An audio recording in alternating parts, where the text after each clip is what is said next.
All right, welcome to Live from my drum room and my 2025 wrap up. Looking back, I produced almost 40 episodes this year, and I appreciate you watching and listening to them. Thank you guys.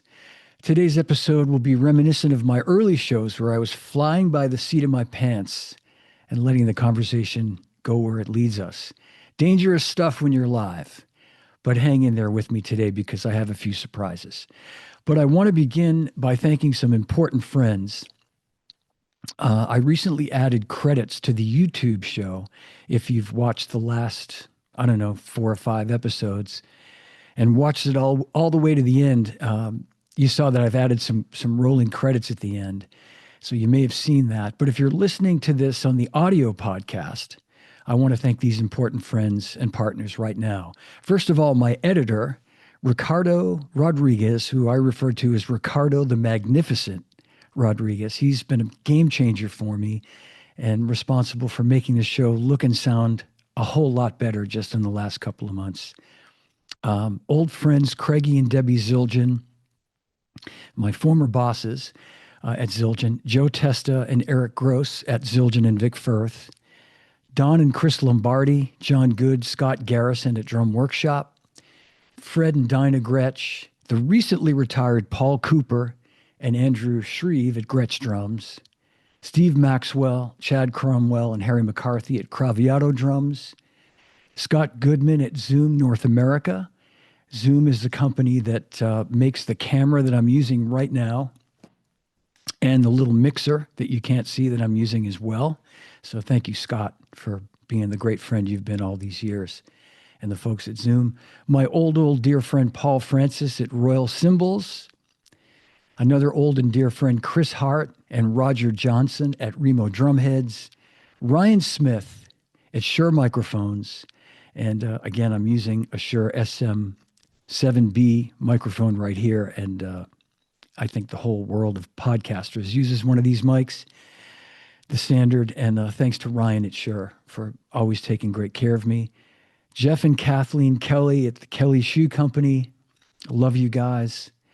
My old and dear friend Rob Wallace and Joe Bergamini and Al Giordano at Hudson Music.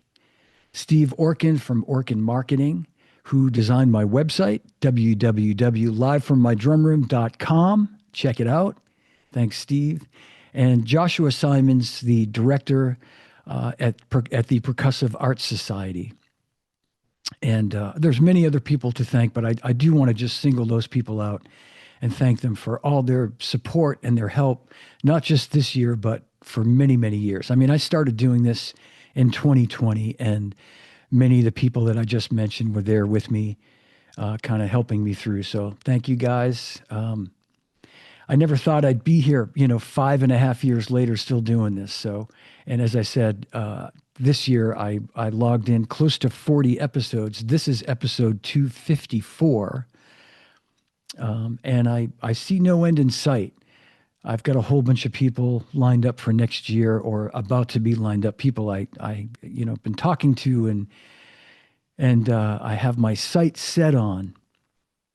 So I'm very excited about what 2026 brings for Live from my drum room. A couple of highlights that happened this past year. I trademarked my episode. It's actually now a registered trademark, Live from my drum room, TM. And that's pretty cool. So, for what it's worth, I don't know if that's really going to protect me, but it's a little bit of peace of mind. And I should thank Paul Quinn, my good friend who's an attorney who referred me to another great attorney who does trademark work, Kate Strain, and she was the attorney that got me trademarked. And I also want to thank everybody who supported my scholarship by buying T-shirts and hoodies. That scholarship, as I said, is with PAS. And I actually got to meet this year's scholarship winner, a young lady by the name of Jessica Whelan. And that was exciting for me to meet someone who, was the recipient of this scholarship. So it's pretty cool to do that and to feel like I'm giving back a little bit. Just, a couple more things I'm going to mention in terms of a recap. This past year, I came to the conclusion that I had way too many drum sets. And if you've been following the show at home, as they say. If you've been playing at home, I've collected and accumulated quite a number of drum sets over the last 5 to 10 years. Um, Pretty much all vintage drum sets, with the exception of this beautiful Craviotto set. And I got to a point where I felt like I just needed to, just sort of, I don't know, do something with them, whether it was sell them or gift them. I gifted a few snare drums to my son. He didn't want any drum sets. He didn't have any room in his house for them. And I'd already actually gifted him a set last year. But anyway, I got to thinking about some very close friends, and I'm not going to get into all those details right now, but it made me really happy and feel really good this past year that I was able to, kind of pay it forward in my own way and gift 3 drum sets to 3 really, really good friends. As Tom Myers says, thin the herd. And so that made me feel really good. And it's, three really important people that I've known a really long time. And I'm going to continue to do these types of things next year and in the future. Um, it's a really, I'm sure many of you know what I'm talking about, that feeling when you can do something like that and it really makes a positive impact on someone else's life, when you do what you feel to be kind of a small gesture, but it really feels like a big gesture to someone else. And I'll just say that one of them in particular said to me, in fact, maybe they all said this, but one of the guys said to me in particular, and I know this is true. He said, I've done this for many people in my life. I've given them drum sets. I've helped people out when they've needed help, but no one's ever done it for me. So we both were on the phone talking about it, and we both sort of got choked up a little bit. It was a nice moment. So you may hear more about that later in the future, but for now, I just want to say that, if you have an opportunity to do that, I highly recommend it. It's a good feeling. So, yeah. Anyway, all right. So I see a lot of great comments in here. My old friend Tom Myers. So I want to give a shout out to Tom Myers. I've known since the early 1980s. He was the man that ran Premier Drums in the U.S. for many, many years when I was working retail. And also, at one point, Tom was a Paiste distributor. And for those couple of minutes that I was kind of fooling around with Paiste cymbals in the 80s, Tom replaced a couple of crack cymbals for me. He put up with a lot of my shenanigans for many years. And then later, when I got to working in the industry, we worked together with a couple of mutual artists that were Zildjian and Premier guys. So I love you too, Tom. And I'm so happy to see my old friend Tom Myers is playing drums. I see him posting on Facebook that he has a gig and he's up there playing drums, and that's so great. So Tom, good on you, buddy. Love you back. There's David Aberzees, legendary drummer with Pearl Jam and a longtime watcher of this show. And Dave, you will be here with me in 2026. So start writing down those stories. Start thinking about what you want to talk about. Anyway, it's great to see you, buddy. All right, let me see if there's anything in the feed here that I can shout out to my buddy Rob Wallace. Happy New Year to you, Rob. I owe you an email. It's been busy these last few days / week since Christmas, but I'm still opening all the presents Santa brought for me. All right. Anyway, let me see if there's anything in here that I can answer for you guys. All right, Doug McKenzie, don't feel like you have to get to all of them. Well, I'll jump into a couple of your questions, Doug. And then in the meantime, if people want to just fire a couple at me, I'll see what I can do. But Doug took the time to write some great questions. I'd like to learn about your microphone setup on the Craviotto practice kit we see in the background during your podcast. I use the Yamaha EAD10, which works well, but I think I'd get better results with individual mics in a mixer. Well, I think you would too, and I don't own one of the Yamaha EAD10s, but I know they're it's a good little system. The first time I actually saw one, I think it was pretty new at the time. Rick Marotta and I did something up at, well, Rick, I was with Rick when he did something up at Shane Kinney's place, Drum Center of Portsmouth, back in 2019. And the Yamaha guys were there. Greg Crane was there. And I think that was a fairly new device at that time. And they had one on the kit that Rick was using. And it sounded pretty good.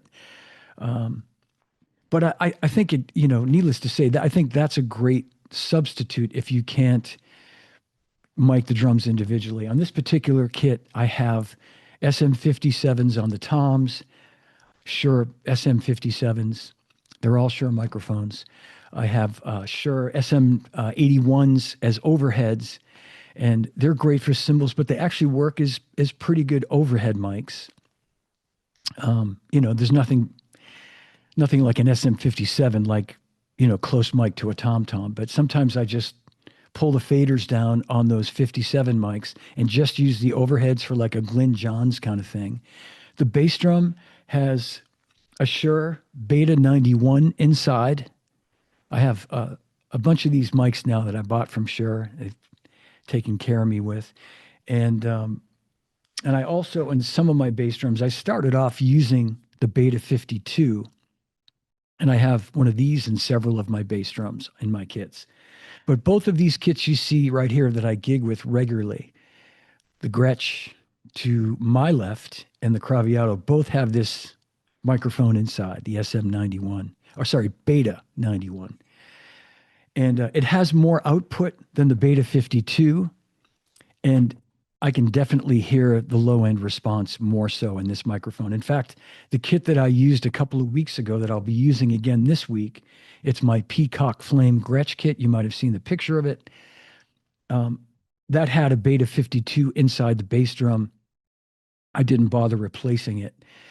And I took it to the gig, and one of the guys in the band who kind of mixes us noticed right away that the level was set from the previous gig that had the 91 in there.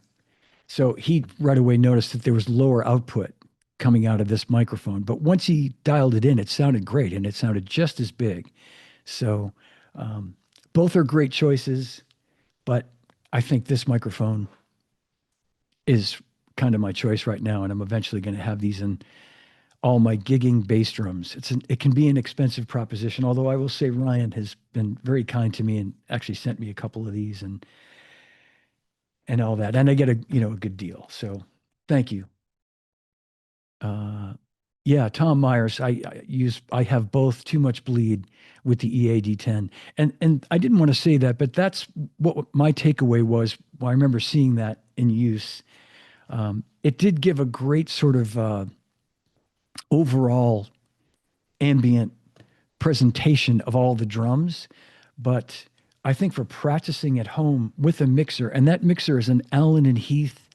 I don't know what the model number is. I can tell you that later. It's a 12-channel mixer or an 8-channel mixer. I have it mixed up with the one we use live and the one I have here. But it's a nice analog mixer, gets a great sound.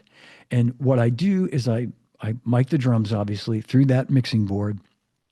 A separate channel I run my iPhone through, and I have my iTunes in there where I hear the music. I can raise the level of the music to blend it with the drums. And, I listen through some isolated Vic Firth headphones, and it's great. It's really what I find about it. And I tell this to my bandmates too, is it's really inspirational for practicing for me to just sit down behind those drums and play. I do that, but after 15 minutes or a half an hour at the most, I tend to feel kind of just, I've played every lick I know and every beat I know, and it's becomes work. So by listening to music and playing along to songs that my band plays or that I know and I like to play to, it keeps me inspired and keeps me wanting to play. And I think even just playing some of the most basic stuff every day is so good for you. It's just so good for your mechanics and your time and your feel. So, yeah. Oh, thanks, Marty. Thank you. Your kid sounded excellent last week. Marty Mashinko came to my gig last week. I met him. He's a friend of one of my guitar players, Paul Candelori, and a drummer. And that's the highest compliment us drummers can receive, right? We drummers can receive is that your drums sound good. So I don't care really how I play some nights. If a drummer's in the audience and he tells me my drums sound good, I'm a happy camper. That to me does it. Or if he says, "Hey, your time is great. You sounded great on that song," then home run for me. You know, that's what it's all about. Um, and I just saw my pal Joshua Simons. Happy New Year to you too, Joshua. Thank you for everything this year. Let's see. What are my thoughts on the Stones' Dirty Work album? I think it's much aligned. It's a good album coming up on its 40th. Not one of my favorites. I have to be honest with you, Daniel McCarthy. I tend to overlook that one, and I've come back to it a couple of times, and I'll go, yeah, but I think that one was, you know, they were definitely hitting a wall. I think when the Stones recorded that record in 1986, and when it came out in 1986, it was, we know that they weren't getting along.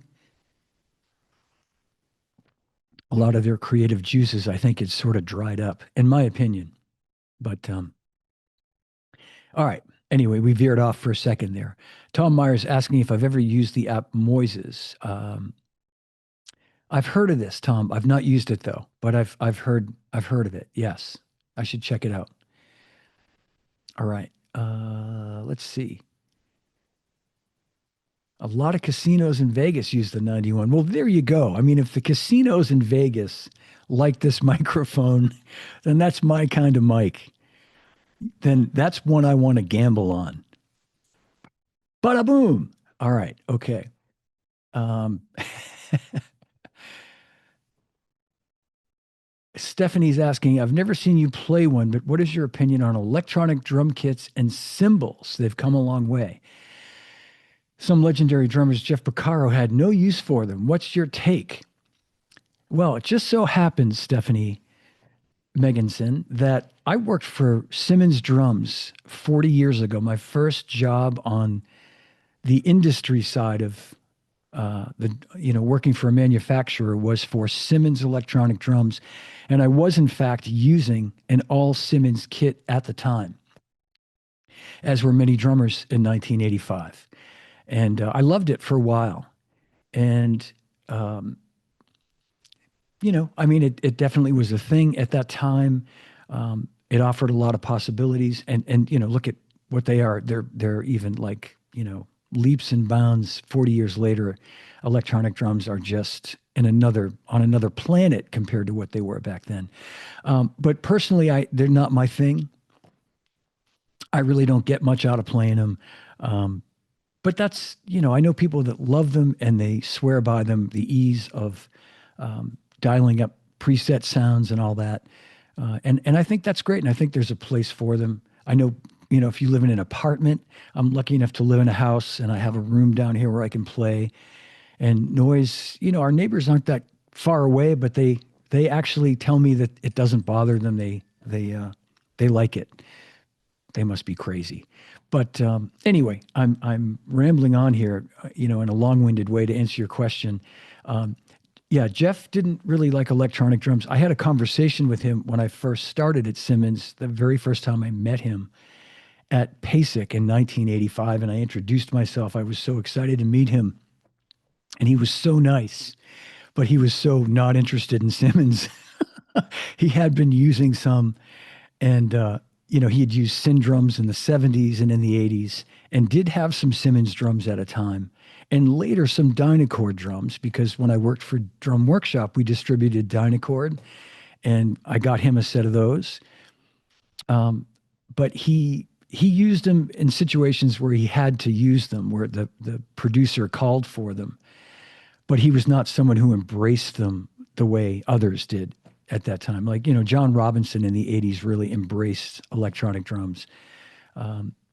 There are, several drummers from that time that really embraced electronic. Jerry Brown.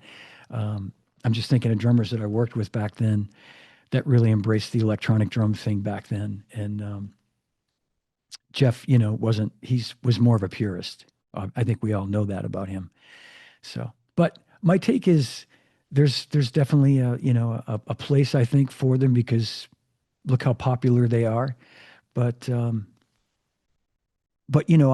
I get so much joy out of playing an acoustic drum. And I'll just say for me, when I started, I stopped playing for like 20 years. And when I started again in 2014, it's like I hit the reset button and had all this excitement and inspiration all over again about playing an acoustic drum set. And like what it's like to play a ride cymbal and get lots of sounds out of one cymbal and all those things that we all kind of discover as young drummers. So Lindsay McDonald is asking a question here. You've met so many drummers. What is the best advice you can give to inspire us drummers? Boy, I don't know. I think the best advice is probably, um, just try to enjoy the music. I know that sounds very simplistic, but um, what keeps me inspired is just enjoying the music and wanting to play the music. Whether you're in a cover band like I am and you're just playing stuff that's been played a million times, but putting your own spin on it, um, or the fact that it's just, really, they're great songs that you just enjoy playing over and over again. And that is definitely the case with me, playing old Beatles and Stones and Who songs. I mean, I'll play those for the rest of my life, whether I'm in a band or just here in my basement. There's songs that I never get tired of. So, um, I mean, that's it for me. But I will say, Lindsay, to your point, being around all the drummers that I was fortunate to be around for 25, almost 30 years. When I went back to playing again, I definitely took a lot of that with me in terms of how it inspired me to play.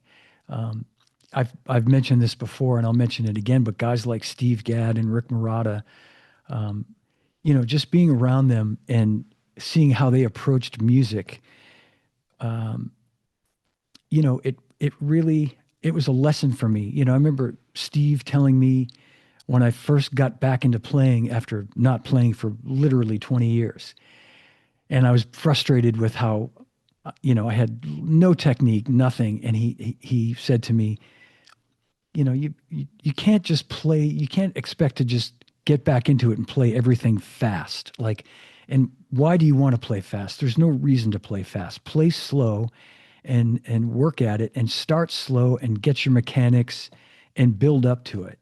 Um, and I'm giving you the short, simplistic answer that or advice that he gave me. But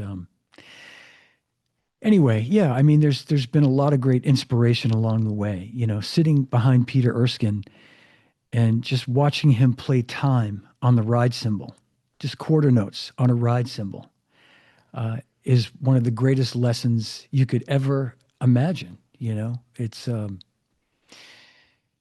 yeah. I mean, it doesn't get any better than that.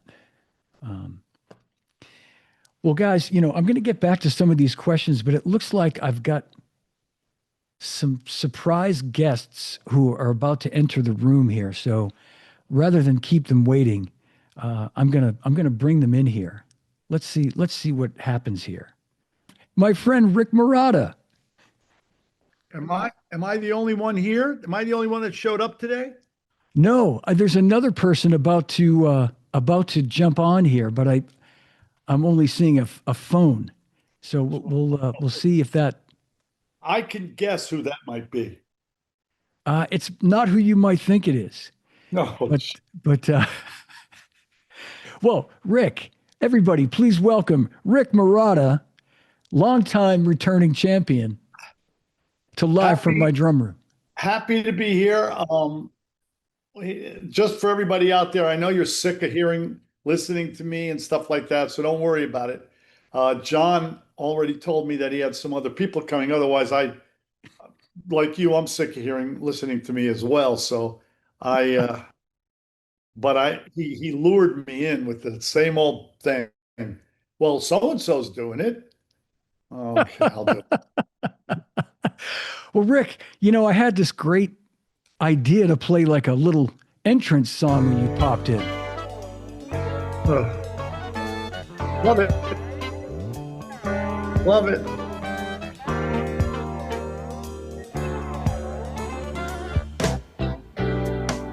And there he is. I seen your picture. Your What are name we in gonna my put? What are you gonna play when the other guys are on? I'm going to play that song too, I think. Well, we don't know who the other guys are, so we won't say it right now who they are. Johnny, how can people watch this live? Because I had a friend of mine ask me. I said something about it, and he said I can't get it live. It only says what does he log into? Well, if he goes onto Facebook and goes to my page, he'll see it. But in the meantime, let's welcome this guy. Oh, oh, oh, oh, oh. I just sent you guys. Did you get a? I think I texted you a thing. I saw it come through, Steve, but I didn't see it. I didn't look at it. You got to check it out. Okay. Yeah, I sent it to Rick too. I didn't you see my response? You saw it?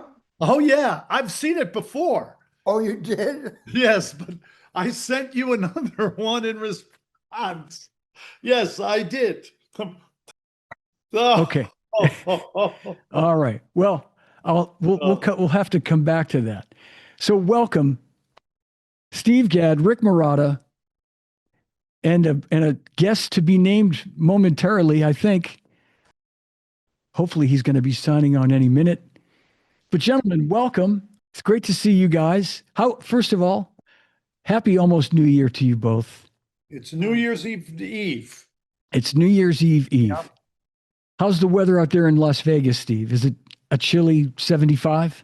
No, it's sun. It's it's a little chilly. It's like in the low 60s or in the 50s. Gets That's chilly in the morning.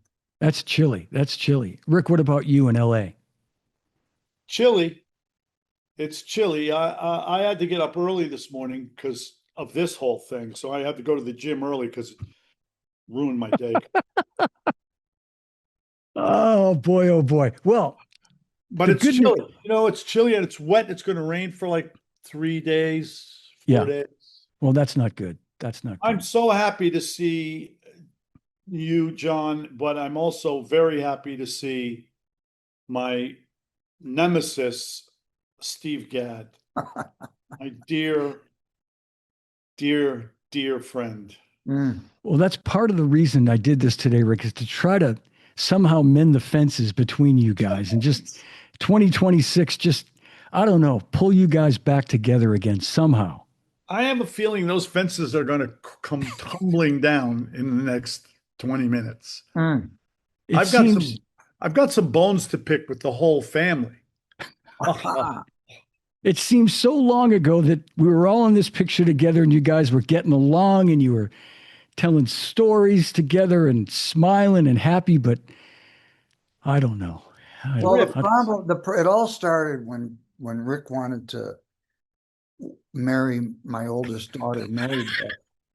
And This is true. one of the reasons he wanted to do it was so he could call me Dad. This is all true.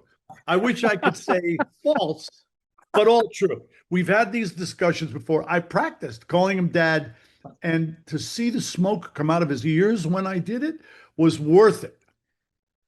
But Oh, but I do have a big problem, and we'll get it out of the way now with the family. Um, I hope it's okay to mention their names, but he has uh, great children, and he has two daughters, beautiful. Arlo and Duke, of course. But he has these two daughters, Megan and Mary Beth, who I've known since they were in vitro, and I recently saw them, and Megan informed me that her daughter B, who I think is my favorite of the family, um, saw a documentary that Steve and I were both interviewed on about Richard T, which is really worth looking at. You could skip over the Steve Gadd parts. And they said, "Oh, there's Pop Pop's brother." And they said, "Wait, who?" "There, Uncle Rick." And they said, "Oh, no, that's not Pop Pop's brother. That's Uncle Rick." And I was traumatized because B was told that I'm not her real uncle. And we kind of got it sorted out. Megan took a picture of the three of us and sent it to B, and then looked at me and said she's going to be so confused. Oh boy. Oh, anyway, that's enough of that story. It's great to see Steve. It's great to see you. It's great to not see whoever else was supposed to join us. Yeah. Mm. Well, I hopefully he's going to join us because he was very excited when he heard both of you guys were going to be here.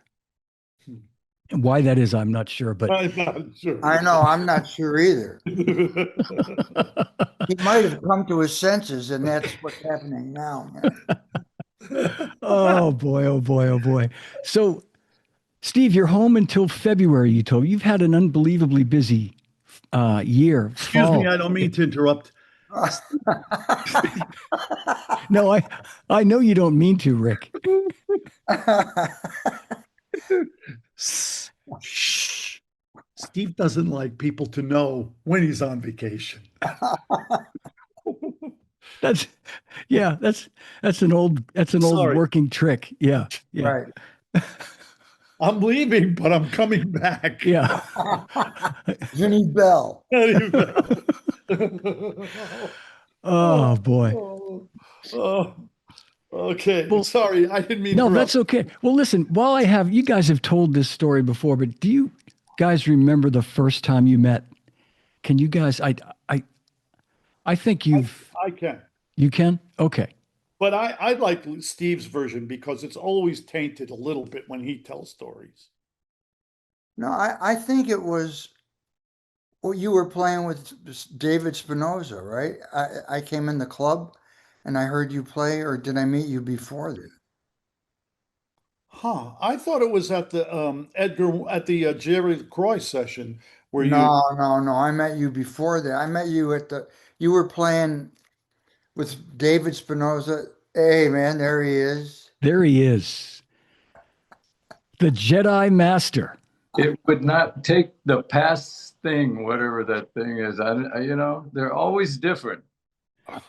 Well, you made it, Jim.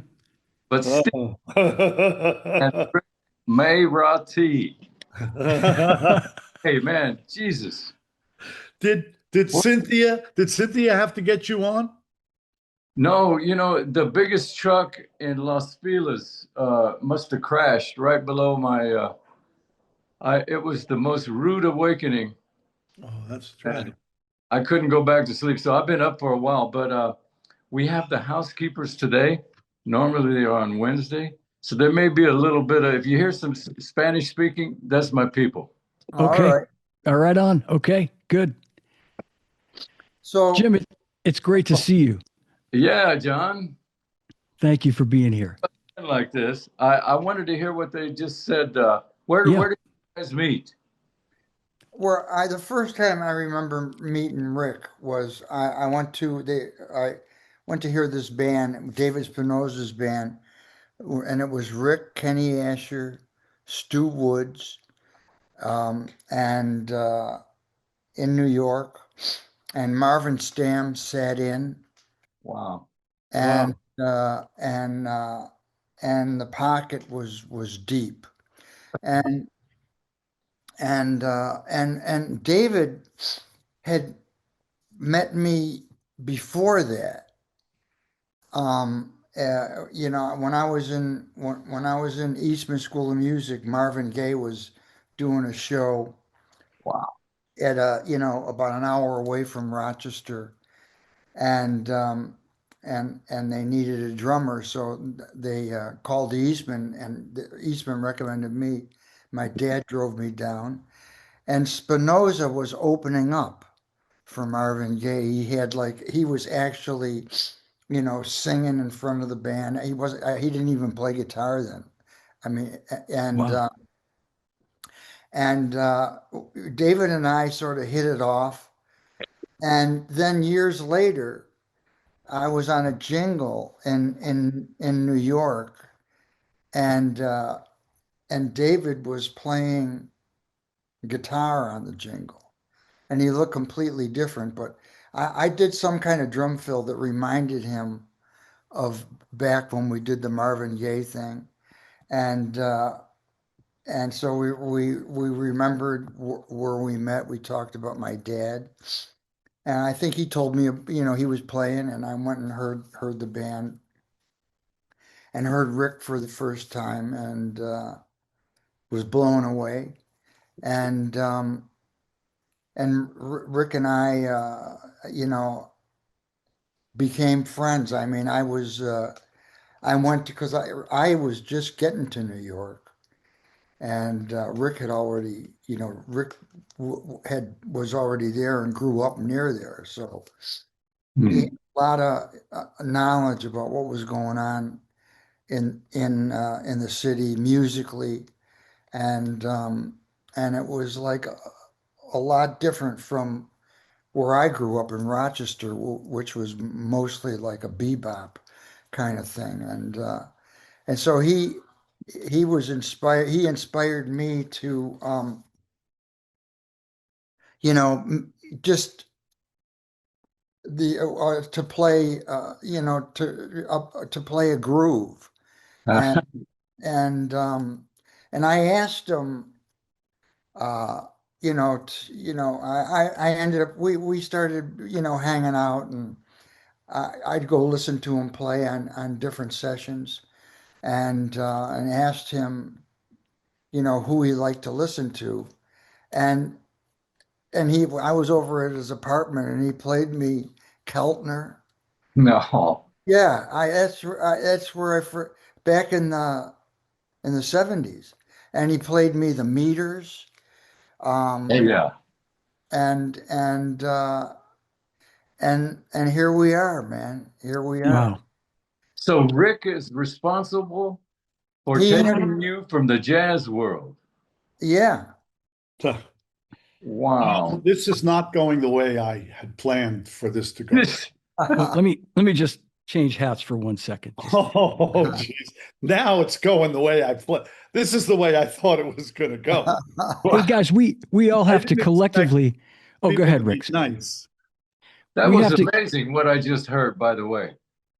I mean, to get Steve to talk about those days, man, that's incredible. I know I can't be the only one that's going to be blown away by that. Like, first of all, that he knew that Rick was already doing sessions. Oh yeah, he was plugged When, in. He was like, I mean, he and back then it was Denny Sywell too. They were and Denny too. Well, yeah, I know. You know what? I never met Denny back in those days because that was right when he went with Wings. So Right. Right. when I got to New York, Denny had already taken this other gig, and Rick was, the first call, for sessions and stuff. Yeah, Wow. until the day then when you got there, I didn't work again after that.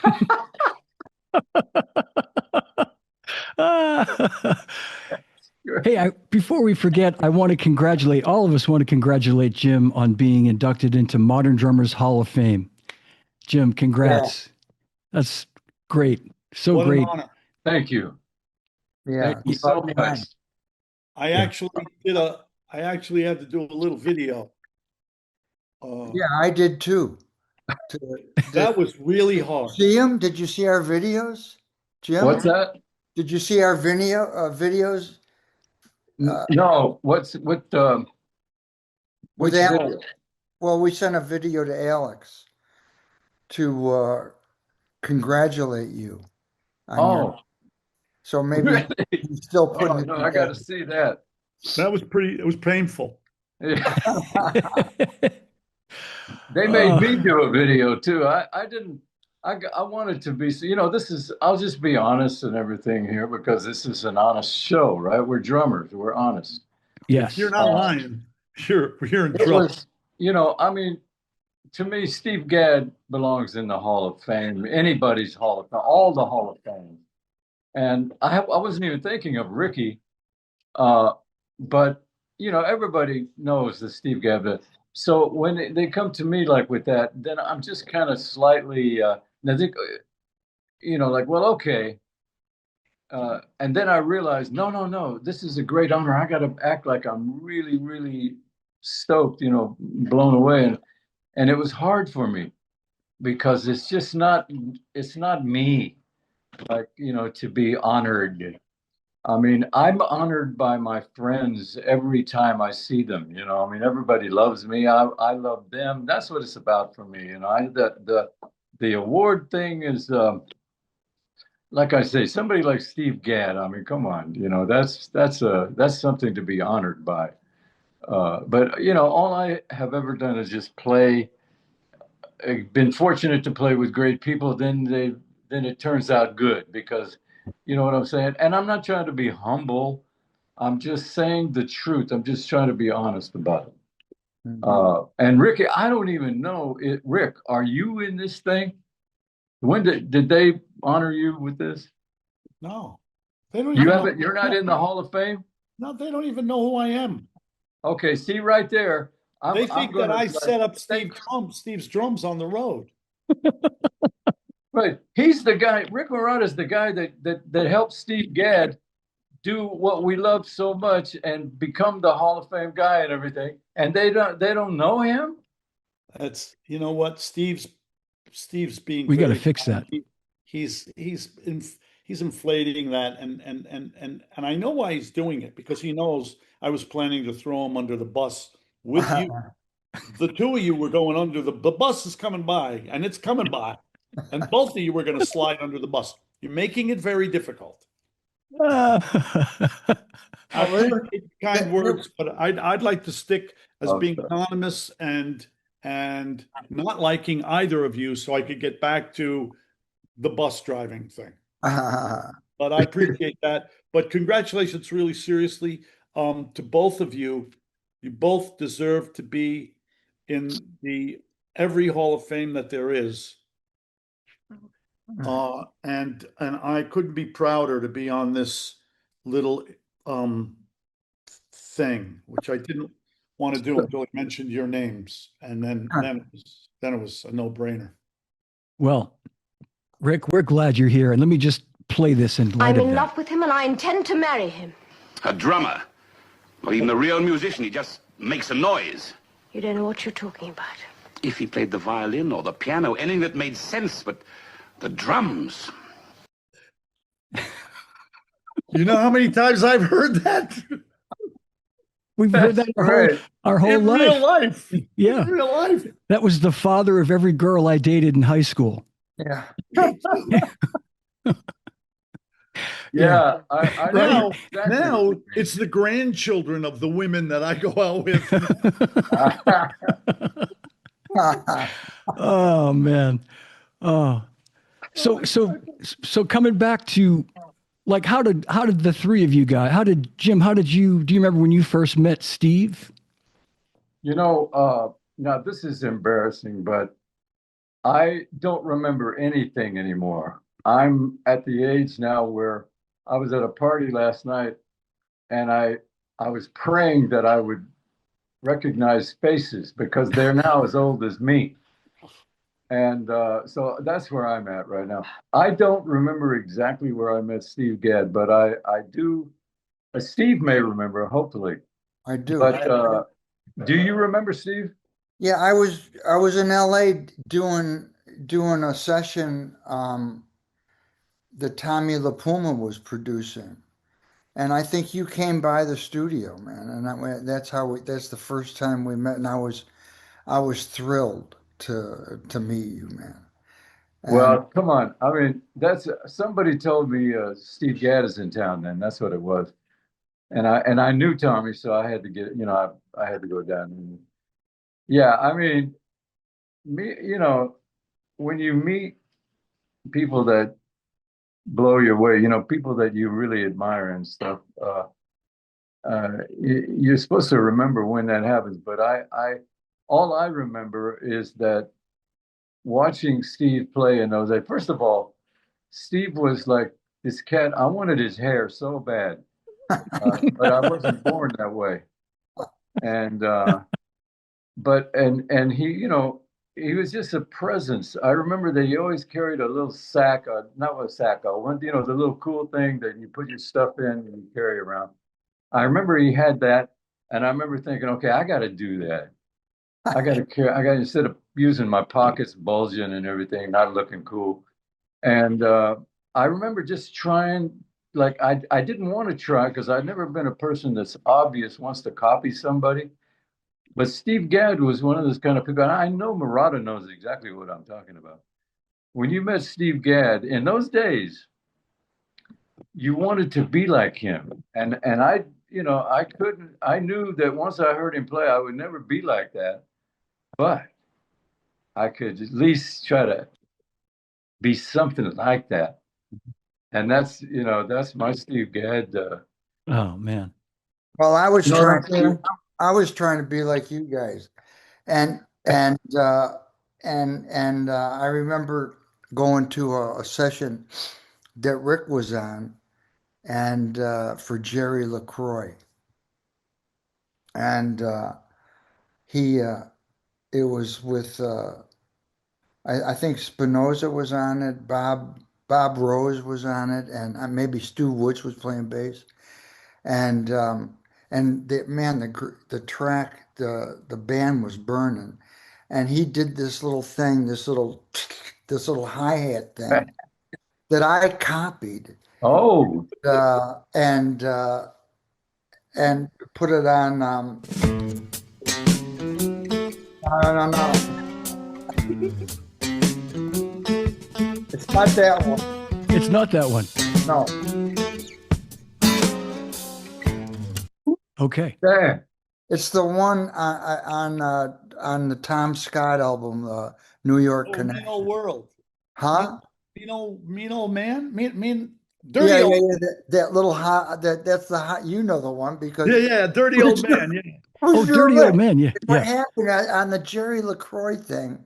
I got the album and I want to hear that thing, and the mix was it got covered up. You couldn't really hear it. But Yeah. on the Tom Scott album that came out, man, it was like as bright as day. Uh, Uh, And that's where it came from, man. I'm gonna have some technical difficulties here soon. So if I'm gonna be not in this conversation because I can't listen to this very much longer without having to cut out. Listen, I mean, man, this is beautiful. Let me just a real quick digress. Last night we went to a party, and the first person that I saw when we walked in was Herman Matthews. You guys know Herman? Yeah, Yes, sure. Okay. Real sweet guy, man. Yeah. Right away we started talking, and right away it was drums. And we were talking about somehow we got onto something, and I said that we all copy. Oh no, he was saying something about he copied something that I did, and I said, that's what we all do. We all like as even Rick Marotta, who was here before all of us apparently. Even him, he copied people. He without even knowing it, you assimilate all the stuff that you hear, and so who you become as a drummer is like everybody in a way. You have a little bit of everybody. That's what we do. That's and I think that's with most musicians, obviously, but with drums, it's even more apparent. And so here we are now. This morning I'm talking with two of the most amazing drummers. in this thing that I've done, that's the only thing I've ever done is play on records all my life. And I'm talking to two of the guys, and this is amazing. I love this, that Steve went to go hear Rick at a session. Mm. That's so funny to me. That's just, I love that. Yeah, Yeah. And you picked up on his, and then now you're sharing the little things that you picked up from him. yeah, Okay, that's true. But let's just be honest. I mean, Steve and I became fast friends, and I tried to steal everything. I couldn't steal anything, Well, of but course. but I mean, literally, I would ask him. It wasn't that I would listen to him. I would say, Steve, that thing you did. And he was so honest with me. He would say, Rick, don't even try. Yeah, You just are never going to be able to play that. that's so great. He saved me so much time. And I mean, I owe him a lot. I could be scuffling trying to play stuff. He said, don't, you can't, you're never going to do that. No, no, none of us ever going to do that. Steve and I would be together so much. We would literally try to be playing on things together, right? But if we weren't, we would hang out. He was so generous and everything. And I remember while I was thinking of it recently, we're playing, and Steve would go into this thing, which he does. He plays a lot, but this is the very beginning, and he was playing this thing. Sometimes he would use 4 sticks to play it, but he called this Mozambique. Oh yeah, Yeah. So I'm like, of course, I'm sitting next to him. So I'm okay, and it sounded like I was using 12 sticks, and they were flying out of my hands, and nothing was right. So then Steve said, no, no, no, let me show you how to do it. And he played it. And then I tried to play it. He goes, oh, no, no, no, a little slower. No, no, no, slower. Slow, slow, slow. Slower. Okay. Stop it. You got it. Just play the downbeat and then forget about the rest. yeah. I could never get it. He did say, honestly, okay, here, it showed me exactly how to do it. And I was just having so much trouble. And he said, slow, slow, slow. And that was one of the things I got from Steve. Honestly, now, when I would practice anything, he's not always Mr. Nice Guy. He could get mad, and he would turn to me and he would say, we've seen that.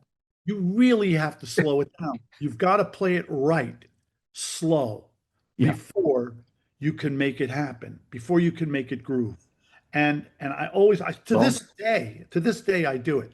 Like when I scuffle through his book of rudiments, and I burned it because it's just not even worth trying to play.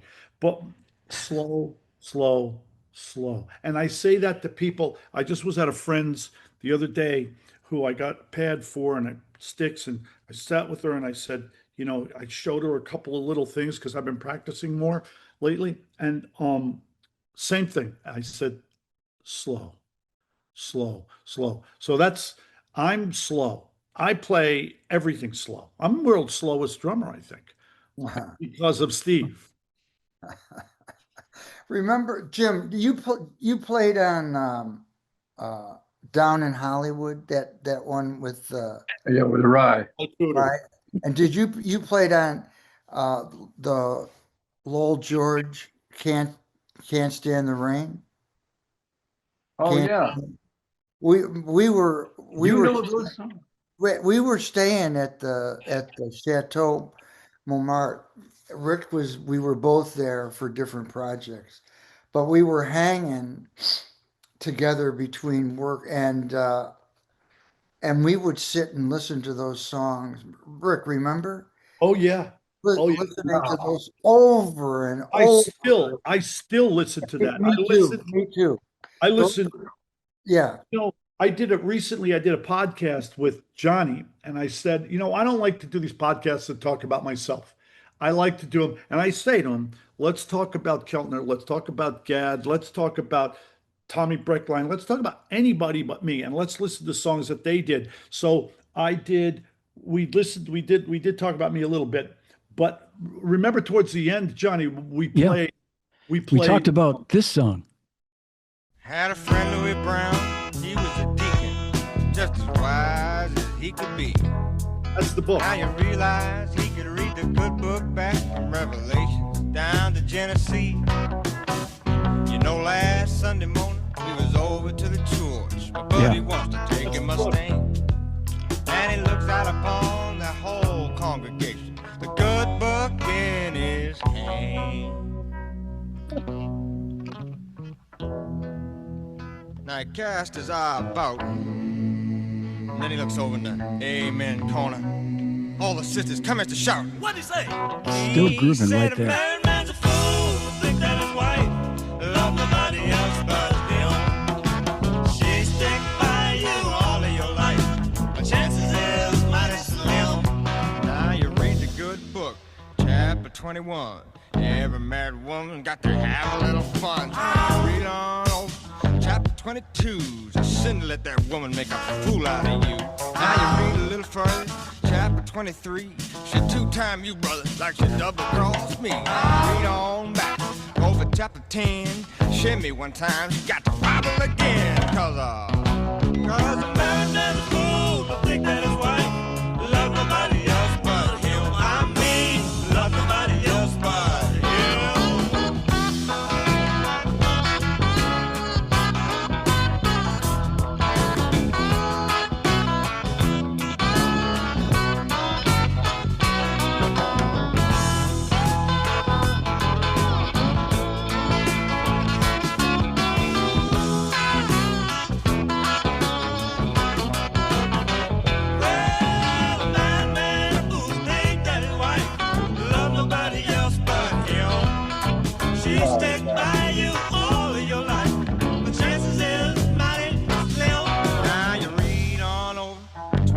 Page. Married women's law is hard to engage. Read kind of careful, chapter 26. Tobacco slamming, you got to learn to get it fixed. Read on out, chapter 28. Who's that backsliding out through your back gate? I believe I'll close on chapter 29. Woman get tired of the same man all the time.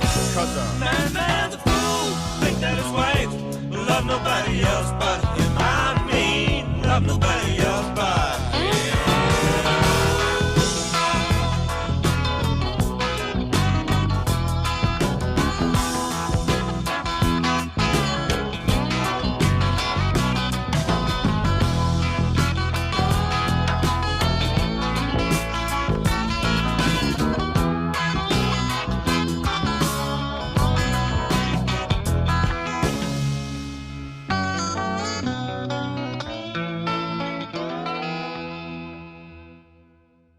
Man, that is a surprise. Let me tell you, nobody, I would have never believed that Steve Gadd and Rick Marotta, let alone young John, would even know anything about anything like that.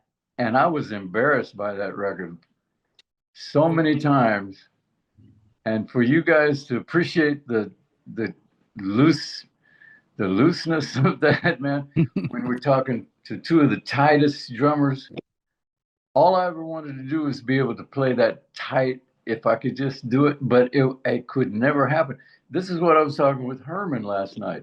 We all are just who we are up here, but all in our hands and everything else, we're an accumulation of all the people we admire, want to be.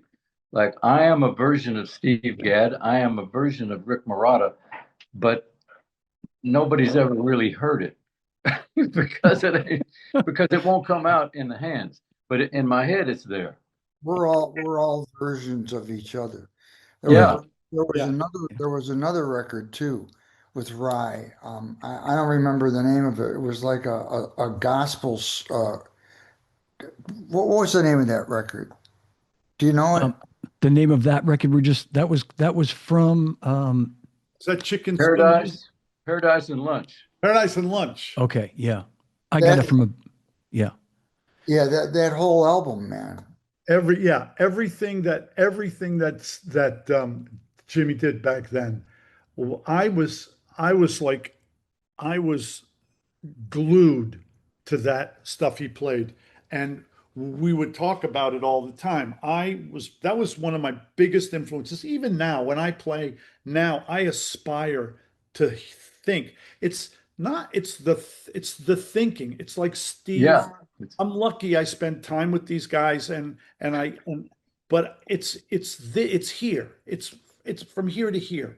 And whoever, I don't know where he would have gotten that influence to play that, other than maybe some guy in Oklahoma, or some Right, swamp exactly. we heard out of New Orleans or something. But that wasn't what I was exposed to until I heard Jim Keltner play it. Yeah.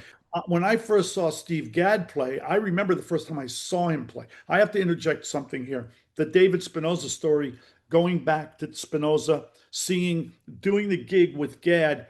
I remember he came back from that gig. I wasn't even playing drums yet, I don't think. And he said, "You're not going to believe this gig we just did." The band went, I knew all the guys in the band because I went to high school with all of them in that band at the time. And he said, when we played, the drummer in the band, everything was written. And he said, and Marvin Gaye showed up, and this kid shows up with his father. He couldn't even drive. He wasn't old enough to drive. And he sat down and he said, Rick, let me tell you how scary the music was. Lenny, our trumpet player in the band, refused to even play the trumpet. So David had to pretend he was playing trumpet. He didn't even get on stage, the trumpet player in our band at that time. Anyhow, cut to, I heard all about Steve way before I met him. And then he did a video with Chuck Mangione, Gat Mangione, Tony Levin, and Steve Gadd. There might have been an orchestra, and there was no recording of anything. You just had to watch it live, and I saw it live. And when he played, like Jimmy, when we heard Jim Keltner just play now on that thing, I never heard anybody play like that. And I've heard a lot of New Orleans players. I've heard a lot of that's kind of sloppy stuff. Never anybody who played like that. When I saw Steve playing with this Chuck Mangione live thing with Tony Levin, and Wow. again, and they showed Steve a lot. And the way he played was this kind of constant roll. I'll never forget. I looked at it and I go, okay, this is what it is. This is what he's doing. It's just like this hog that moved like this, and it was seamless and flawless. Yeah. Then I cut to, I'm very early in my career. I'm opening for this band, Mad Dogs and Englishmen. We were the only band that really, we opened for them. And I see these two guys, Jim Keltner and Jim Gordon, and I was transfixed. Those concerts, when we opened for them, I was right on stage with the 800 other people in the Mad Dogs and Englishmen band, and I watched every single thing that they did, Gordon and Keltner. And I remember that's the day I met Jim Keltner. So that's when we met. That's when we met. And I remember walking up on stage. That's when I said, I've got to listen to everything he ever does for the rest of his life. And I remember walking over to him and saying, because I was so naive, and I said, man, I'm Rick Marotta. I just have to tell you, you guys sound incredible together, because both Jim Gordon and Jim Keltner together. And I said, it's amazing. You play so much alike. And Jim Keltner, not Jim Gordon, turned to me and he said, we don't play anything alike. That's the kind of gentleman he is. Jimmy Gordon, man. Jimmy Gordon, we could do a whole show on Jimmy Gordon. Yeah. This guy was he was like Steve meeting Ricky, when I met Jim, Jim came to play on the single of a song that I was playing. Yeah, I was in a band, and they had him there to do the single, and so I said, "Can I come and watch?" And he said, "Oh yeah, man." So I went and I literally sat next to his floor tom, and I thought, okay, he'll if I'm annoying him, he's going to scoot me away. And he didn't. He was like just one of the most friendly, wonderful. He's a big dude, you know. And he sat behind the drums, and he hit so he hit so firm, like hard, like it wasn't like he didn't play like Steve. He played more like Ricky, that in my mind, but he didn't have that New York thing, which is kind of what I was always attracted to. Jimmy was like a version of Hal, Yeah. because Jimmy worked around Hal all the time, played percussion with the Wrecking Crew and all that while they were doing all those records. So he was another version of Hal, and yet it wasn't as beautiful as Hal, because Hal just had that was Hal, who he was, Hal Blaine. You know, Jimmy was like a sort of a copy of Hal, but he had so Jimmy blossomed later on, you know, to become Jimmy Gordon. But at that time, what I was transfixed with was his precision, how he played so right on the money and everything. But his fills and stuff were very military, and but not in a Steve Gadd way. Steve. Now that you mentioned meters, that I guess Ricky turned him onto meters.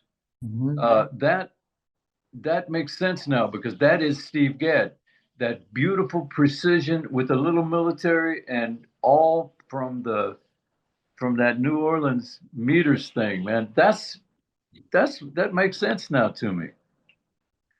That's anyway. But Jimmy, you know, but sadly, Jimmy, now on reflection, Jimmy Gordon was schizophrenic, and nobody knew it. Nobody knew. In those days, if you were acting funny, you just were acting funny, you know, or weird or something. But the one thing about Jimmy was that he could take every drug, he could drink anybody under the table. We always just thought of him as like he was this big guy that, you know, could do everything like that, and we were all like out of it and gone. And he could play anyway. So the point is that now we know his mind was different. His mind was totally different than everybody else. He was hearing those voices, and then I don't have to go and finish the story, but It's painful Yeah. what he had to go through. It's painful what he had to go through, and the loss that we all suffered because of it. Forget his family suffered much, much worse than we did. But Yeah. what we suffered was losing. When I was in the room watching the two of you, I swear no one, everybody knows how much I love Steve Gadd. I mean, I could talk about him. I love him so much I can't say nice things about him because it just sounds like bull.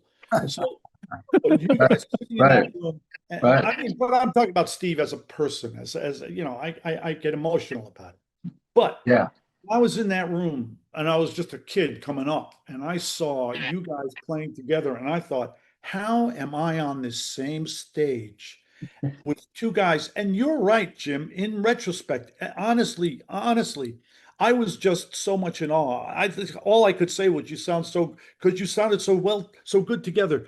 But it was like the book on how to play with another guy. You played so well, two of the most prolific musicians in the business. Forget about on the stage. The stage was filled with greatness, that stage. But watching you guys play was unbelievable. And when I played with Steve, I played a lot with Steve. And I always tried to make sure that I tried not to get in his way, right. not so much because of what I learned from you two guys. It was because he would yell at me if I played something You know, and another band that you guys were in, Delaney and Bonnie. Yep. I mean, that's some of my that's my go-to stuff now. I mean, I still listen to that shit, Oh man. yeah. Ah, are you And blowing my mind, man? so, That yeah, was it. That was it. That was, I mean, that was all we listened to, really. That and R&B stuff. I mean, that was it for me. And I get what Steve's saying. We sat and would talk about Mad Dogs. We talk about Delaney and Bonnie. We talk about all that stuff you guys used to do, the Rye Cooter stuff.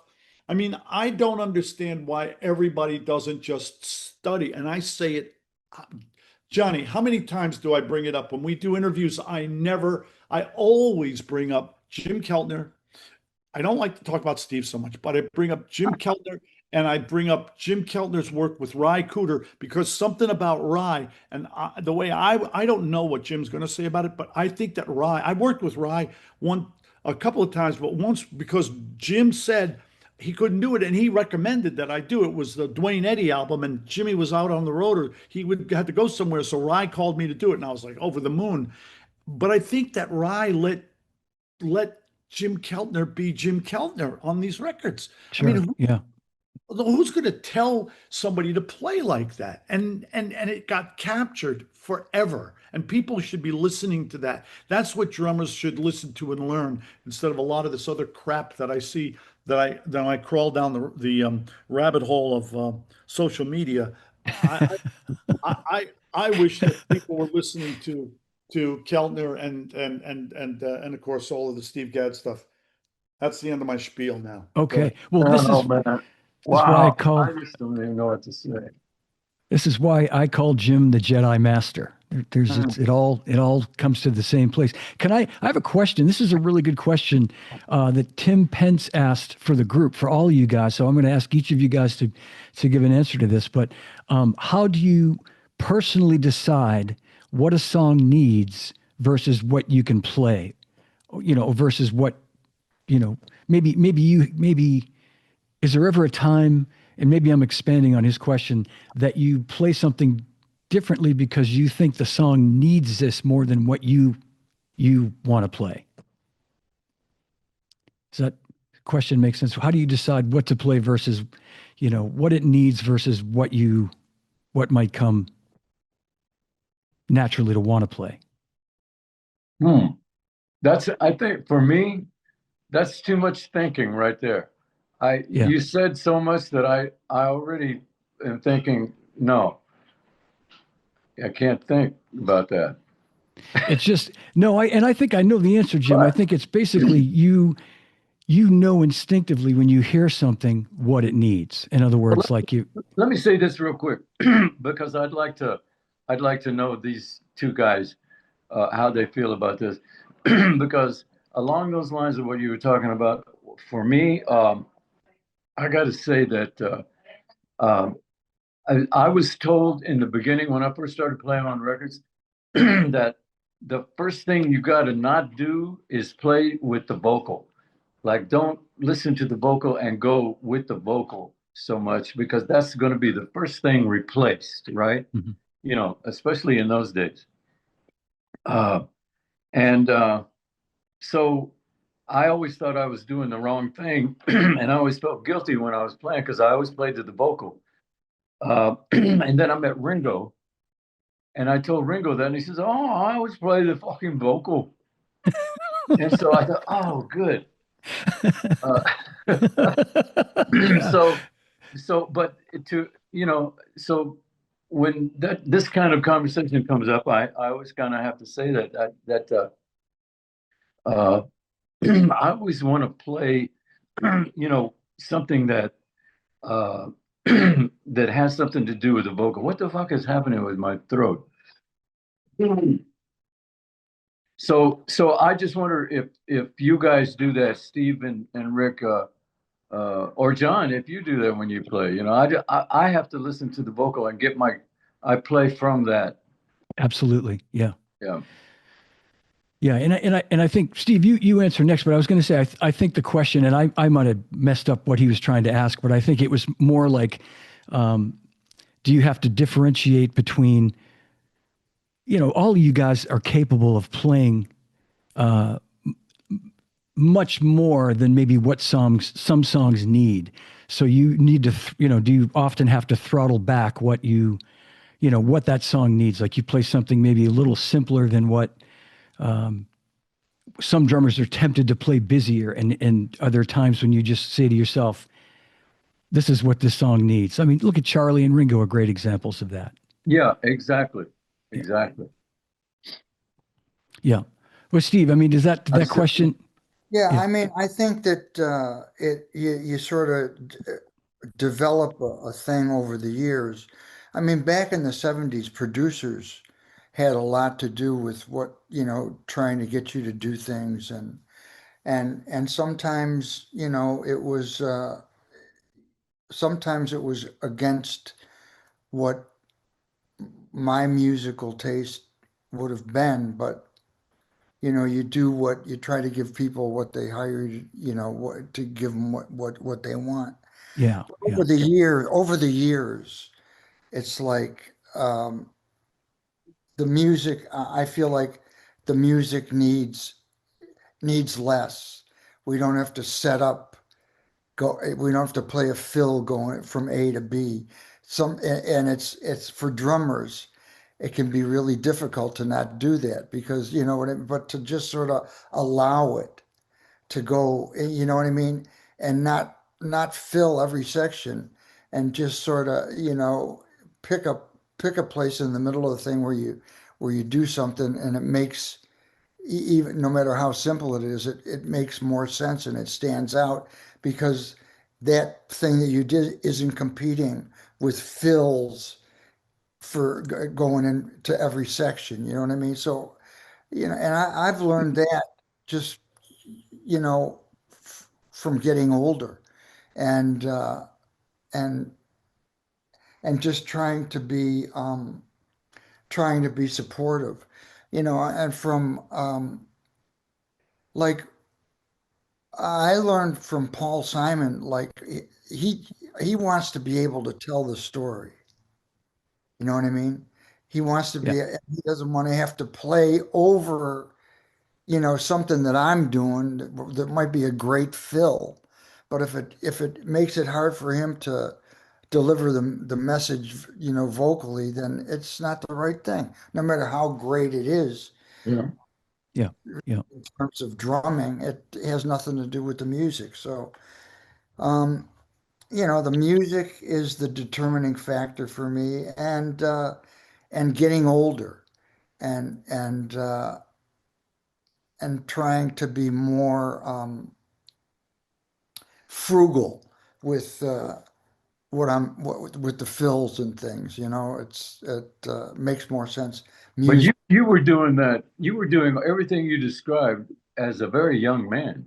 You were doing all of that beautiful, just let the music blossom, everything. You were doing that as a very young man. So I don't know what you're talking about now that you're older. I mean, that's where we learned. I learned. That's how I learned, man. I tried to learn, how to play on a song by listening to everything you ever did. That's all of us, every drummer, even Rick Marotta. True. Yeah. True, right? Um, I just wanted to say a different point of view. When I first started playing, because I started much later than these guys, Steve, I think, came out of the womb, the birth canal, with a pair of drumsticks in his hands. I don't know how his mother survived the birth, but when I learned that one of the things, so I started playing with this band. They had gotten rid of their drummer, and I started playing with them. It was an R&B band, and the trumpet player in the band was a Puerto Rican guy from New York named Bobby Gill. He was really good. He was a little guy, and he was very, very, very assertive. And he said, "Listen, the one thing we don't want in this band is another melody drummer." I remember that. And I don't play melody drums. I didn't even know what it was. I wanted to know what it was. He goes, "You play drums. We play melody." So I didn't really jump on when you say, Jimmy, I'm interested in your listening to the singer thing because it's something I never really thought about. And when you said it, I would think I would listen to. I didn't listen to the words very much, except sometimes, but Yeah. but I listened to the phrasing, like Donald Fagen, the way he phrases, or the guy who wrote the book on phrasing, and I don't play that. You guys would be better, much better at this, Johnny as well, is Tony Bennett. So if you're going to listen to somebody, phrasing was the most important thing. And the one other thing I wanted to mention about recording, what I didn't like when Steve mentioned producers running the show a lot of times, they did. And sometimes it was difficult because here was a big problem. This is something I would up against even now, although we don't do as much of it now, is when we would start, you hear the song, they give you a map, the whole thing, you write out in your map, whatever you're doing, you start the song, you play the song. And by the time you get to the third chorus or the outro, you're going. Okay, you got now the thing has moved. I used to really hate when they would say, "That's great, start it like that." And I never liked that. I always liked telling that musical story. I always thought the drums could tell a story, like the way you guys play, like you did on that Ry Cooder song that we, Married Man, The Fool, and Steve on 50 Ways and all that. That's a musical story that a drummer, I hear the drummer telling that story. It's self-indulgent in a way. And you'd say that to somebody else and they go, wait, the drummer's telling us he's hitting things, sticks are dropping onto heads. But that's part of the story. And I think that sometimes that gets taken away. But guys like you guys who know how to, like Steve said about Paul, is a great example of someone who who helps carry the story, embellishes the story, not steps on the story. Yeah. Yeah. Yeah. That's the only thing about listening to singers, because the only thing that singers would get me to do would be to not play. So to try to not get in the way, like Steve said with Paul, I would try not to get in the way. But I'm so simple as a player that it wasn't often that I got in the way. Sorry, that's all I want to say. Yeah, that's true. For me, like what you guys played that song of Rise, "Married Man's a Fool."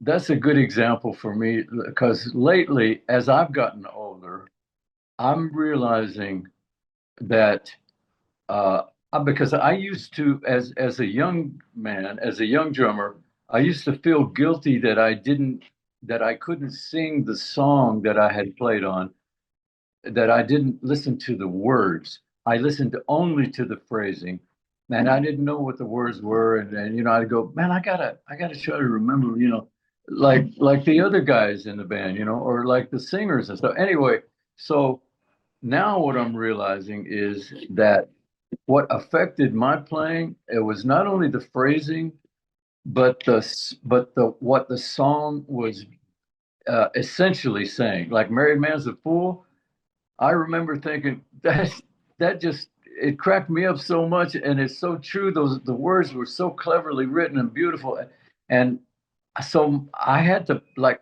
for me personally, and I didn't think that I did, and that's what blows my mind that you guys played it and enjoy that.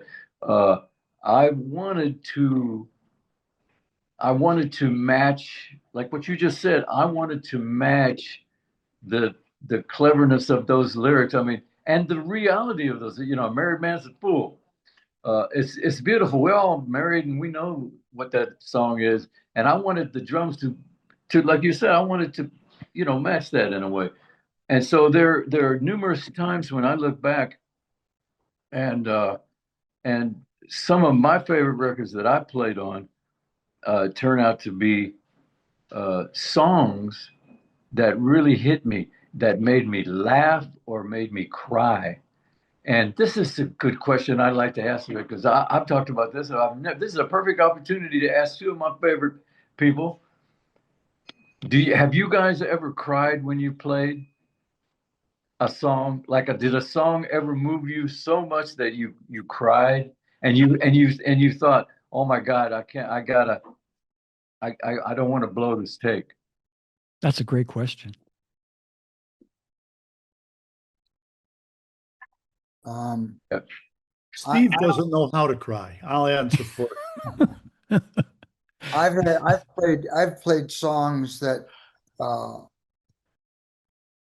where I felt emotionally involved, you know, um, and um, and playing with stuff. Um, Oh they wow. they weren't every time they played, no matter how simple it was like 100% they gave it, and whether it was joyous or whether it was like a painful thing, um, I would emotionally, not because I don't know the words, you know what I mean? I don't, I can't tell you lyrics, but, Right. but I can feel emotionally, and I just try to be, I'm connected to that. And, and sometimes, um, even though I don't know what the words are, emotionally, the music will trigger a memory of something in my life, Hmm. like Yeah. like my dad, or you know what I'm saying, Yeah. or my son, that involves me emotionally. So Yeah. it, Yeah. it's just, and that's what it doesn't always. It's not always that extreme, the emotion, but it's all, I feel connected emotionally on different levels pretty much all the time. I mean, Yeah. that's that's the joy of playing music. You know what I mean? And sharing those emotions with other musicians on stage, and then connecting that whole emotional thing from stage to the audience. I mean, and that's when you can share that kind of energy, it feels like it's healing, you know what I mean? And so that's what music does. Yeah. And not every, when I was younger, it wasn't always like that, but the more you do it, the more inspired you get, and the emotional connection is what makes it worthwhile, you know? Yeah. That was Yeah. beautifully on display at the last show we saw you play with Paul. Oh, Um, here. It was where I forget where it was, but it was beautiful, man. It was really beautiful. His music was totally different than anything else that he's done, I think. yeah. And I trying to figure it out later. I thought, okay, the reason is because he was able to sing. First of all, I thought his voice was going to be weak and everything. He was stronger because the songs he wrote were kind of based around for him to sing them, and so he sang great. And your drumming, your the rhythm section, the whole band, everything was just beautiful. It was really understated, but but emotionally beautiful for the music. So you just that's exactly what you just explained. I saw that. Thank you, man. You Yeah. know what, Jim? I was just going to say I saw Steve just a couple of months ago with James Taylor here in Boston, and similar experience that you had seeing him with Paul, where um, and I couldn't really put my finger on it, but we talked on the phone afterwards, Steve, when I was driving home, and we got on a call, and it was the music was lower volume, so it really allowed the dynamics to really come through when the band played a little with a little bit more power, and it really exaggerated it, for lack of a better word, and it was beautiful the way that it all, came across to the audience. It was one of the best shows I'd seen in a long time, and you get emotional. You do. You get emotional with that. Yeah. I have a quick question. Jimmy, did you see Steve play with Paul? Yes. You went to that show? Yeah. And Johnny, you went to the James Taylor show? Taylor. Yeah. That's funny because I called Steve for the Paul show and for James' show, and There were no tickets. there were no tickets. He said, he said, sorry, Of man. course. Sold out. We don't It's have sold any. out, Rick. I'm sorry. You got to know somebody. I just wanted to Yeah. ask because I was really looking forward to going to the show. I didn't know that Jimmy went to. And I'll tell you what, my mailman had a great time as well, and his family. And That's okay. That's No. okay. Wait till the Marotta brothers are in town. No tickets for anybody. no tickets. Yeah. Oh, No, that's terrible, man. You should have called. So, there's Oh. always somebody. There's always somebody you can call. Um, uh, I love listening to these guys talking about the approach. So I think a lot of people hearing this. I've been thinking more about drums and music lately, and listening a lot, and listening to these guys a lot.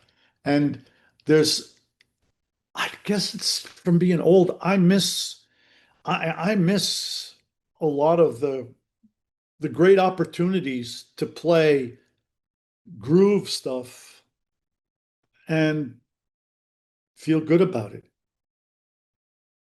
Mm. yeah. Yeah, I get it, man. It's playing. That's what helps me with life, being able to still Yeah. play music. Yes. When I go see the Steve Gadd band, for example, which I have been able to go and get tickets through scalpers.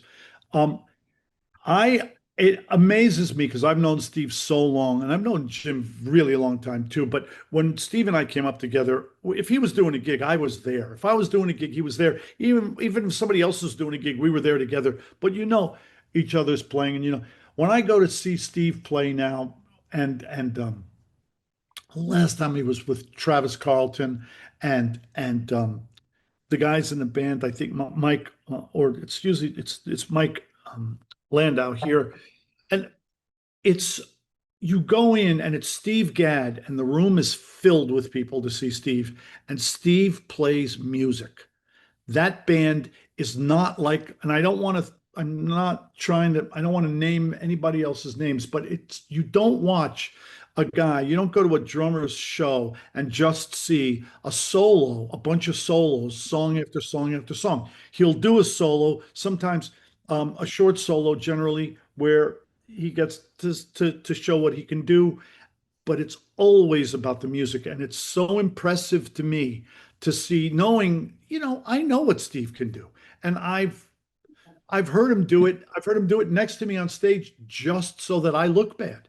But when I go and see this band play and hear real music, I'm hoping, Steve, you're going to do more. We talked recently about this. I hope you do more of those Steve Gadd shows because I really like. They're really good. That's a great band. Really great. Yeah, I it love- sure is. Jim, did you go to those shows too? I saw at least a couple of them, and where I forget where they. Catalina. Catalina. Yeah, Catalina's. No, it's beautiful. You got to go. You got to see that, and I think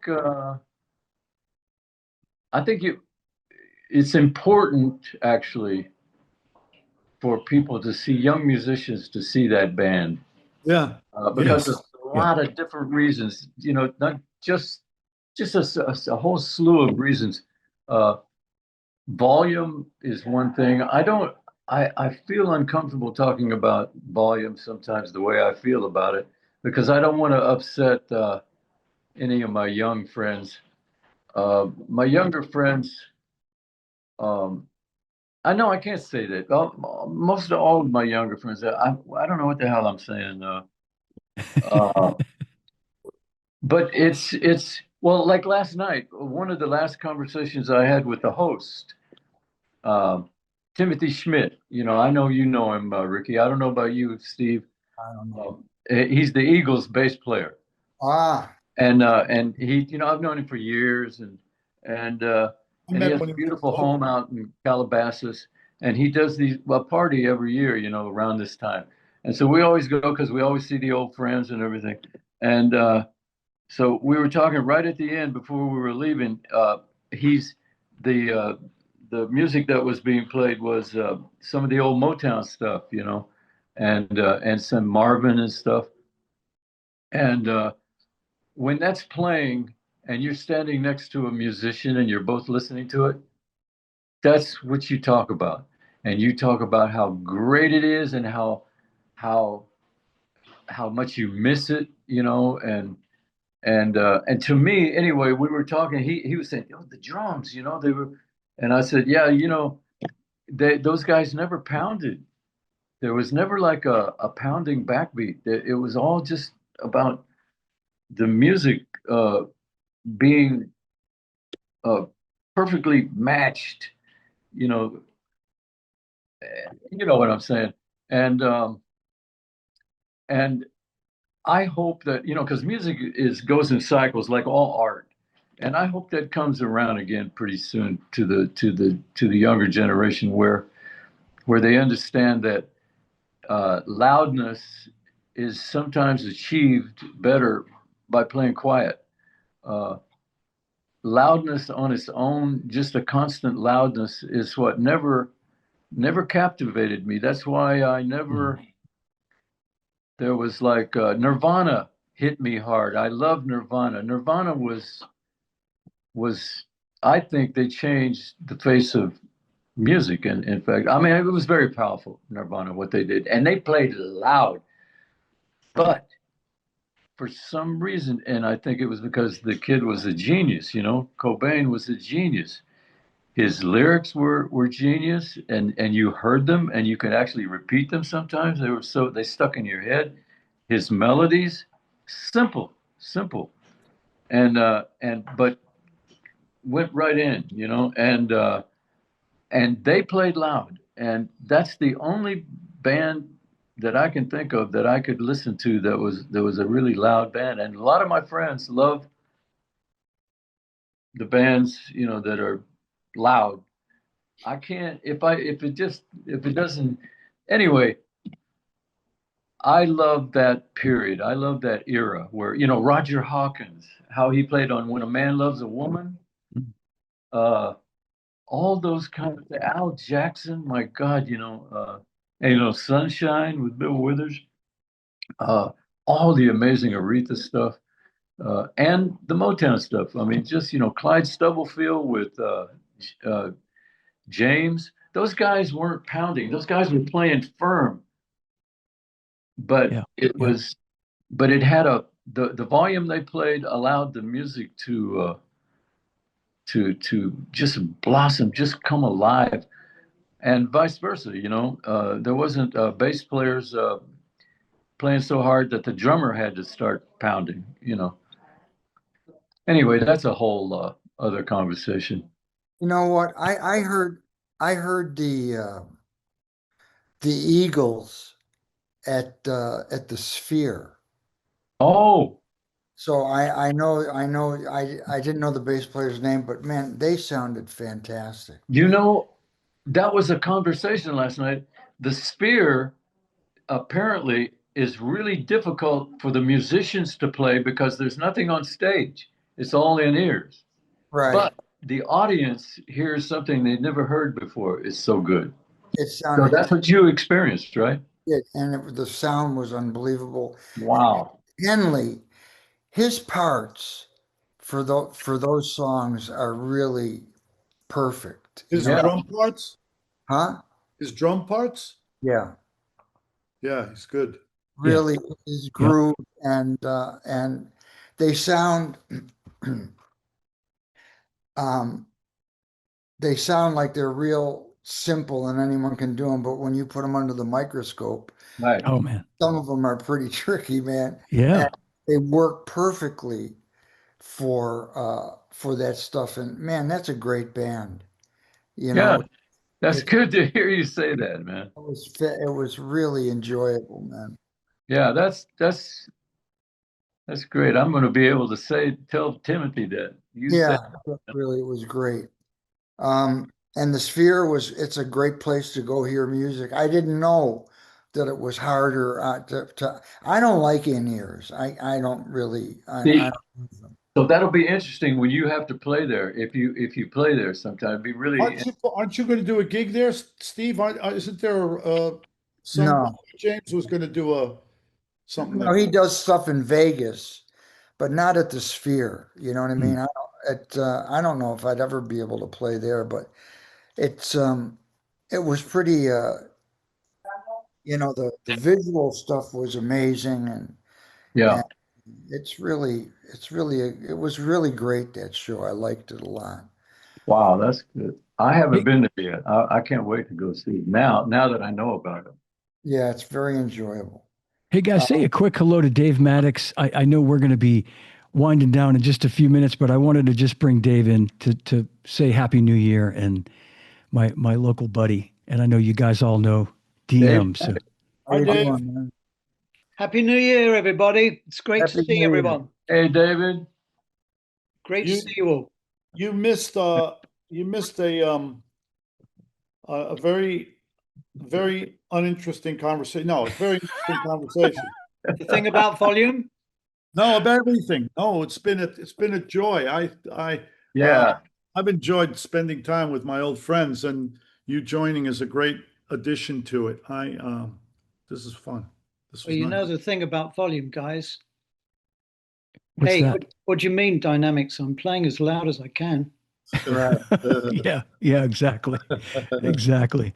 Uh, well, it's funny. I'll just say, just talking about Don Henley, our friend Stan Lynch, I've had many conversations with Stan about this. And, to me, as a kid growing up, I fully admit that I didn't get Don Henley as a drummer just because I was young and dumb. And when I got a little older and actually listened to what he played, it's exactly what Steve said. I mean, that shit is not easy. It's like all you guys. It's like Jim Keltner, Steve Gadd, Rick Marotta, Dave Mattacks, Ringo. What seems to be a simple little part when you actually sit down, let alone the feel, but you try to play that part, man, forget it. And Henley's a real master at that. Oh, yeah, that yeah, band, they've written some great stuff, man. It's Yeah, unbelievable. yeah. yeah, I, absolutely. I agree with what Steve said. It's not a wasted note. Yeah, No. yeah. Can I want to just share something real quick. To just say a couple of words about our Hall of Fame inductee here, Jim Keltner. Just to Yay. jump back a second when we were talking about songs that kind of trigger a memory and emotional. When I started playing drums, my sister, who's 5 years older than me, really turned me on to a lot of the music that kind of formed my whole vocabulary. I was 11, 12 years old. She was 17. And one of the records she played me was a Jackson Browne record called For Every Man. And the whole record it's a classic. And there's a song on it called Redneck Friend. And I No, remember, yeah, you know where I'm going, Jim. And I remember reading the credits, and there's the name Jim Keltner in there on several of the songs. And I think, Jim, I think that might have been even though you'd played on a bunch of big records before that, this was 1973, maybe, when you did that record, possibly, or somewhere in there. you had done lots before that, but that sort of put me on the road. And I started to discover all these other records that I loved, John Lennon and Bob Dylan stuff that you'd played on. But I want to just play a minute of this in case you guys haven't heard this. It just reminded me of what we were talking about with the Ry Cooder tune and that slinky Keltner Jedi Master thing that's just so beautiful and so special.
believe I got a plan.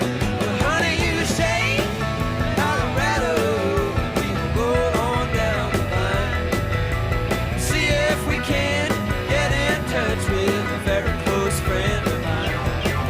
Let me clue you in, it ain't like him to argue or pretend. But honey, let me introduce you to my redneck friend. Well, I got a little list of all those things. I just had to play a little bit of that. It brings back great memories. Oh man. Yeah, hey, I don't know. I I never called you, Steve, after your son passed. Hmm. I never called you, and I wanted to. But you know that Jackson's son went out like I that. know. I called Jackson Oh, right so after. you did. Oh, good.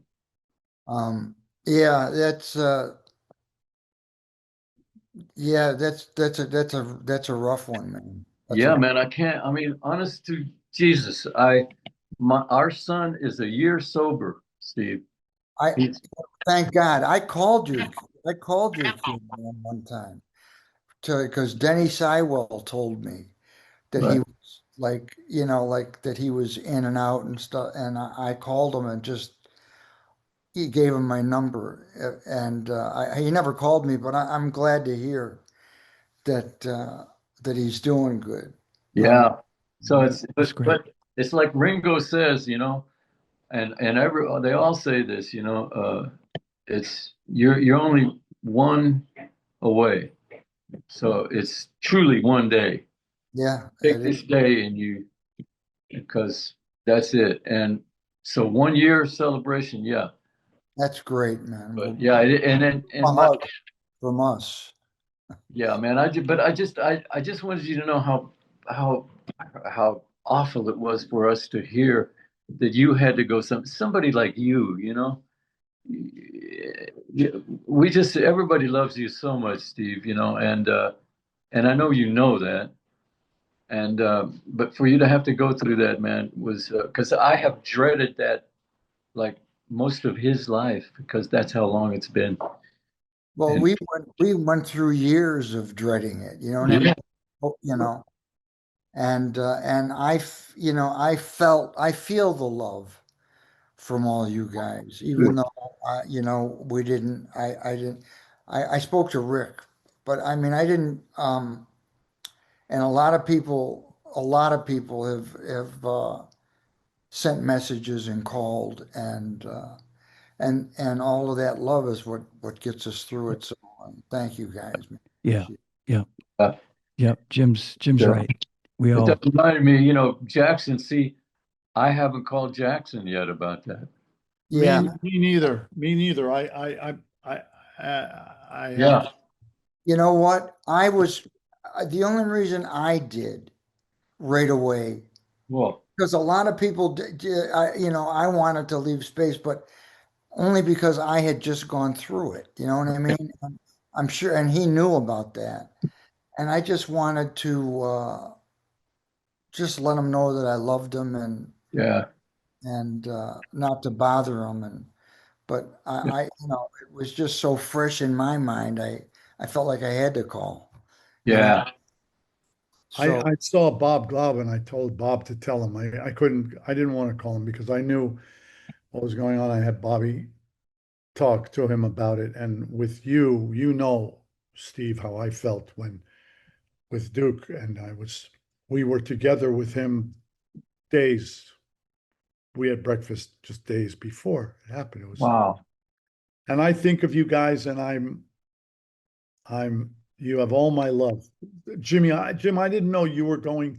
I knew you had mentioned it to me a couple of times, but I didn't know. Otherwise, I would have probably called you and just seen how you were doing because I know how tough it is. I don't have to do it. My immediate family seems to be okay, but it's got to be so hard. Uh, Yeah. No, just one last thing on this. Our son is, like I said, he's 1 year sober. And the reason he got sober a year ago was because the fire in Altadena, the fires that wiped out Altadena, which is where we lived, our little house all gone. The place he was living in Altadena, small house, burned to the ground. And he barely got out because he was so messed up. That night, when he got back from wherever he was so out of it that he didn't park in the driveway, which saved his truck. He Wow. parked on the street but came in, went out, and came to with fire going from the kitchen through the living room, and he had to go through the living room to get to the front door. So he got burnt.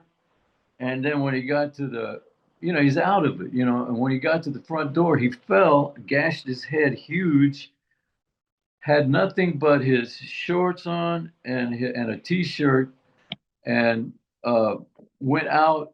And one of the people, it was a very tight-knit little neighborhood, and one of the guys from Impact, where he got sober many times, drove him to us. And he showed up at the front door.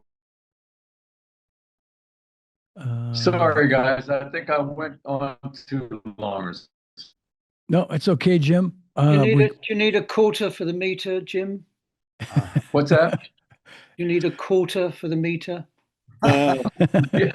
Jim, you Yeah. were telling us that you cut out right when it said the guy from Impact took him to you. What? Then what happened? Oh, well, he showed up, and his mom was completely, I mean, it's unbelievable the way he looked. He had a massive gash on his forehead, and he was burnt. His feet were burnt, Oh, and boy. it was he stayed with us for a little while, and he had nothing left. All of his guitars. He's a great guitar player, and everything was gone. He had a really good special guitar, and everything gone. Everything. His little computer. All of his pictures, all the things, the keepsake. This is the thing that's what's sad, not only about him, but all these people in Altadena and the Palisades. Those people lost things that were treasures to them. Not gold or stuff, money, but things that are irreplaceable. And it's awful to think. But yeah, so occasionally he'll find something here at the house and he'll say, "Oh, right, you got that? That's great. I thought I lost that in the fire." Yeah, he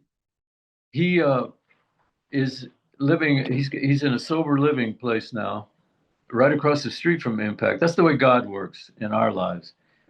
That just happened. Like, they've always told me, God has you where He wants you.